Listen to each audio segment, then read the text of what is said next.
মানুষ মারা গেলে জানাজার পরে লাশ কাঁধে নিয়ে চলে যায়, জানাজাই নাকি দোয়া, জানাজার পরে দোয়া। ধন্যবাদ।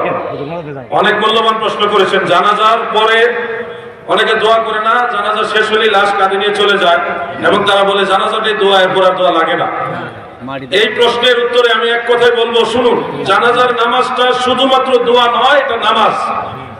আল্লাহ তাআলা নিজে জানাজাকে নামাজ বলেছে, সালাত বলেছেন। আল্লাহর নবীও জানাজাকে সালাত বলেছেন।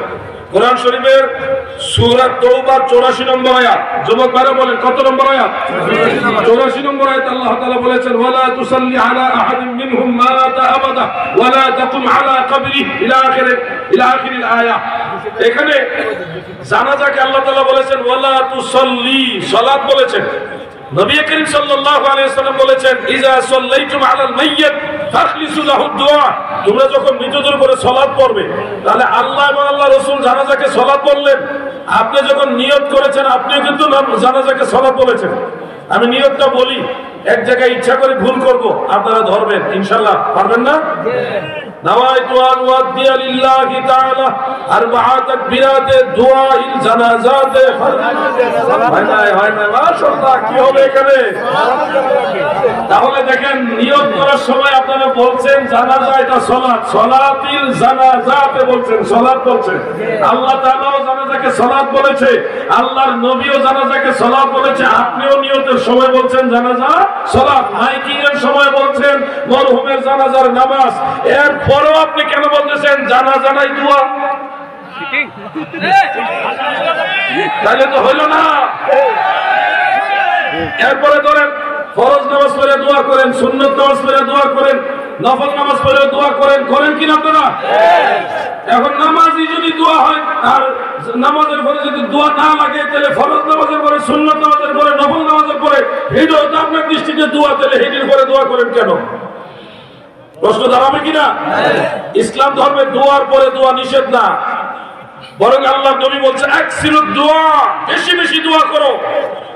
এক মাহফিলে যদি একজন বক্তার পরে আরেকজন বক্তা দোয়া করে, এটা কি গুনাহ হবে? ইসলামে দোয়া বারবার নিষেধ করেনি। এখন এক কথাই মনে রাখবেন, আমাদেরকে যদি প্রশ্ন করেন যে হুজুর জানাজার পরে দোয়া এটা কেন করেন, আমরা কয়েকটা উত্তর দিব। এর মধ্যে একটা উত্তর হলো আল্লাহর নবী নিজেই জানাজার পরে দোয়া করেছেন, এই জন্য আমরা করি।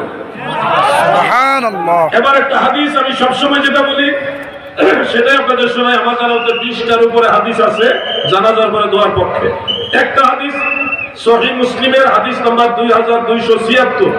বলেন হাদিস নাম্বার কত? 2276।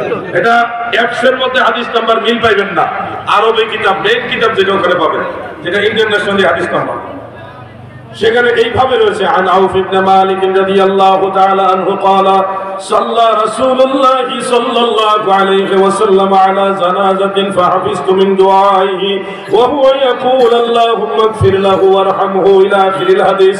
হযরত আউফ ইবনে মালিক বলেন, আল্লাহর নবী যে এক ব্যক্তির জানাজার নামাজ আদায় করলেন, সেই জানাজার পরে নবী দোয়া করেছেন, আমি শুনে শুনে সেই দোয়াটা মুখস্থ করেছি।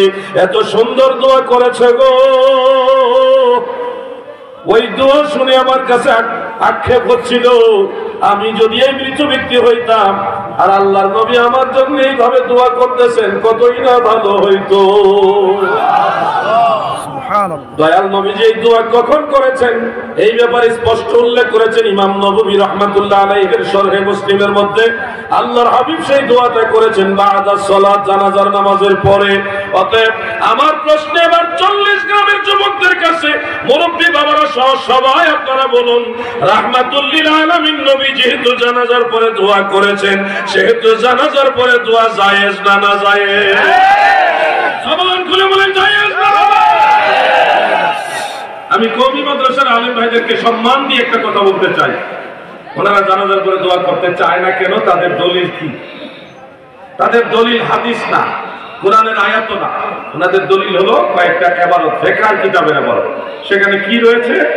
ইবারত হলো লা তাকুমু লিদ-দুআই বা'দা সালাতিল জানাজা, জানাজার নামাজের পরে দোয়ার জন্য দাঁড়াবে না। এইটুকু, এরকম দুই একটা ইবারত আছে, এগুলি পরে ওনারা মনে করে জানাজার পরে দোয়া করা জায়েজ না। ভাই, একটু জিম্মেদারি নিয়ে আমানতদারিতার সাথে মানুষের কাছে এই কথাগুলি প্রকাশ করবেন। এই যে ইবাদতটা, এটা সম্পূর্ণ না, এর আগে পিছে আরো কথা আছে। সম্পূর্ণ ইবাদতটা বলুন, দেখবেন আপনার ভুল ভেঙে যাবে। জানাজার পরে দোয়া করা যাবে না, এই কথার পিছনে যে ইবাদত বলা হয় লা তাকুমু লিদ-দুআই বা'দা সালাতিল জানাজা, ইবাদত এখানে শেষ না, আরো আছে লিআন্নাহু ইউশবিহু সালাহ। এই কথাটা বলেন না কেন ভাইয়া? জানাজার পরে যেভাবে কাতারবন্দি হয়ে আপনারা যারা নামাজ পড়েন, ওইভাবে যদি দোয়ার জন্য দাঁড়িয়ে থাকেন, তাহলে এটা নামাজের সাথে সাদৃশ্য হয়, তসবিহ হয়, ম্যাচিং হয়ে যায়। এই জন্য ফকিহগণ কিয়াস করে বলেছেন জানাজার পরে তোমরা দোয়ার জন্য কাতারবন্দি হয়ে দাঁড়াবে না। আপনারা কি কাতারবন্দি হয়ে দোয়া করেন না কাতার ভেঙে দোয়া করেন? তাহলে তো ফতোয়া মোতাবেক আমরা ঠিকই আছি। এরপর আরেকটা ইবাদত নিয়ে ওনারা জালিয়াতি করেন। প্লিজ আপনারা মনোযোগ দিয়ে শুনবেন। আমি জানি এখানে আশেপাশে আপনারা শুনছেন, না শুনলে আপনাদের লোকেরা শুনছে। আরেকটা ইবাদত হলো খুলাসাতুল ফাতওয়ার মধ্যে ইমাম তাহির ইবনে আব্দুর রশিদ আল বুখারী রাহমাতুল্লাহ আলাইহি তিনি লিখেছেন লা ইয়াদউ বা'দা তাসলিম। আপনারা শুধু এটুকুই বলেন। আমি আজকে বলছি এটুকু বলে শেষ করেন কেন? ফতোয়া বাহারুল রায়কের মধ্যে দেখেন ইবাদত এখানে শেষ না, আরো আছে। এখানে শেষ না, এই ইবাদতটা আরো আছে। খুলাসা কিতাবের রেফারেন্স আছে লা ইয়াদউ বা'দা তাসলিম আনিল ফাদলি লা বা'সা বিহি। জলিলুল কদর ফকি মুজতাহিদ ইমাম ফাদলি বলেছে জানাজার পরে দোয়া করা কোনো অসুবিধা নাই, জায়েজ। সুবহানাল্লাহ বলে। কিন্তু আমাদের ভাইরা ওই অংশটা বলে না।